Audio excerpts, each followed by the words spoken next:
ఇప్పుడున్న జనరేషన్కి తెలుగు చలనచిత్రం అంటే ముందుగా గుర్తొచ్చే పేరు మొట్టమొదటిగా మెగాస్టార్ చిరంజీవి.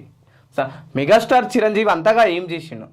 సరే తను ఒక కేవలం సినిమా హీరోనా కాదు, దానికి అంతకు మించి తెలుగు ప్రజలు తన ఒక చిరంజీవి అంటే కేవలం ఒక కొనుగోల కుటుంబానికి కాదు, పూర్తిగా తెలుగు సినిమాని ఆదరించే వాళ్ళు 2 తెలుగు రాష్ట్రాల్లో చిరంజీవి అని పేరు తెలియని వారి ఉండరు అని చాలామంది ఉండరు అని కూడా తెలుసు. అంటే అటు దేశ రాజకీయాలనే కాదు, ఇటు తెలుగు చిత్ర పరిశ్రమనే కాదు, అటు తమిళ్ కావచ్చు, హిందీ వివిధ భాషలకు సంబంధించిన సినిమాల్లో నటించడం, అటు దేశ రాజకీయాలను కూడా శాసించేంత స్థాయికి ఎదిగిన మెగాస్టార్ చిరంజీవి ఈరోజు పుట్టినరోజు.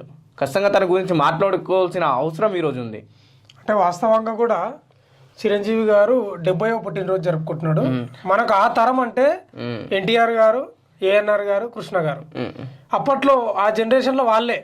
కానీ చిరంజీవి వచ్చిన తర్వాత ఏమైపోయిందంటే చిత్రరంగానికి జీవం పోసిన వీరుడు అనే స్థాయిలో ఉంది, ఆయన పేరులోనే ఉంది చిరంజీవి అంటే. ఇంకోటి, చిరంజీవికి ఎటువంటి ఆర్థిక బలం కావచ్చు, అవును, కుటుంబ బలం కావచ్చు, ఎటువంటి బలం లేకుండా తన సినీ ఇండస్ట్రీకి వచ్చిన ఒక సాధారణ కానిస్టేబుల్ కొడుకు, దిగువ మధ్య తరగతి కుటుంబం నుంచి వచ్చిండు. దిగువ మధ్య తరగతి స్వయం కృషితో ఈ రోజు పద్మవిభూషణ్ గా ఎదిగిందంటే, పద్మభూషణ్, పద్మవిభూషణ్ 2 అవార్డులు అందుకున్న వ్యక్తి మెగాస్టార్ చిరంజీవి. దాదాపు 150కి పైగా చిత్రాల్లో నటించిండు.